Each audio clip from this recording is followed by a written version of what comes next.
Hello, my name is Payan, like paying the bills, and if you're watching this video, it's because I'd appreciate your help with something. There's this organization called Girls Who Code that I think we could use at the University of Richmond, and you seem like the kind of person who could help make it happen. We have an association for computing machinery, of which many of you I know are members. However, we don't yet have an organization whose mission is to close a gender gap in technology. Now, there are two questions that you might be asking yourself about this seemingly impossible target. First off, how are we going to do that? And secondly, why does it need to be done? As a university chapter of the international Girls Who Code nonprofit, we will be addressing these questions via two courses of action: outreach and community building. Kicking it off with outreach, exposure and encouragement are the two main variables influencing a woman's decision to study computer science. That's great, but women are half as likely to be pushed toward computer science than men. Additionally, less than half of Virginia high schools offer AP Computer Science, in which women make up less than 30% of the classes. That's where we come in. University students with marginalized genders and their allies who've joined forces to create an inclusive space to expose 6th through 12th grade girls to the field. This age bracket comes from when stereotypes about men having naturally superior coding abilities, reinforced by imbalanced classroom compositions, starts to adversely affect women's perceptions of their own ability to succeed in technology. As a result, women go on to earn only 18% of computer science bachelor's degrees. And maybe this isn't such a big deal. That is, until you realize that in Virginia alone, there are over 30,000 open computing jobs and less than 2,000 new graduates to fill them.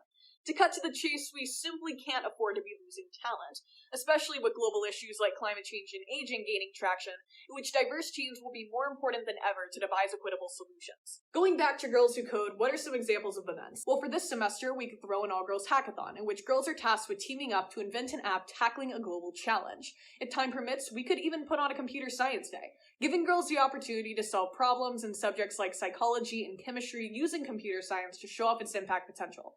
Once we have a few singular events under our belt, we can move on to longer-term programs like computer science camps or semester-long mentoring for girls' independent projects. Though, of course, we'll get to know each other while setting these experiences in motion. I'm also aiming for Girls Who Code to coordinate community building events ranging from movie nights to internship application workshops to help us empower each other as we progress in our studies. For more of an image of what a collegiate Girls Who Code chapter looks like, I've attached the social medias to those at UT Austin, UC Berkeley, Stanford, and Georgia Tech. Okay.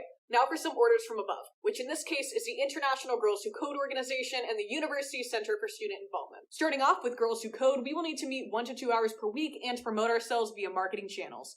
To satisfy this expectation, we can advertise on Spider Bites and various other social media platforms.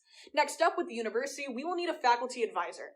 For this one, we can seek out a female computer science professor such as Dr. Shweta Ware, or someone like Barry Lawson or Kathy Hoke, who are the primary liaisons between the university and the National Center for Women in Information Technology, a pretty prominent partner of Girls Who Code. Moving on, we will need a constitution and bylaws.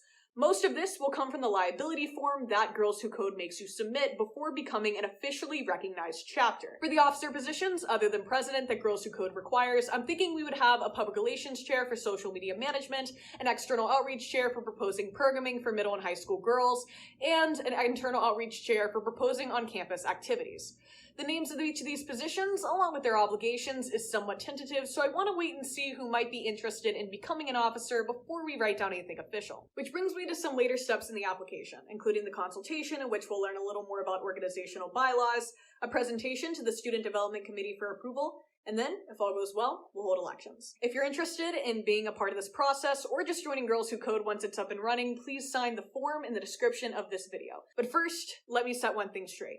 You do not need any technical expertise to join. You just have to be willing to learn alongside us as we explore software like Scratch and MIT App Inventor. To submit the provisional application, we do need 10 signups, so if you know anyone who likes the idea of gender parity in computer science, please pass this on. Once we have a bit of a base, we can schedule a meeting according to everyone's availability. Because, in the words of Margaret Mead, never doubt that a small group of thoughtful, committed citizens can change the world. Indeed, it is the only thing that ever has. Catch you on campus and hopefully on the sign-up sheet.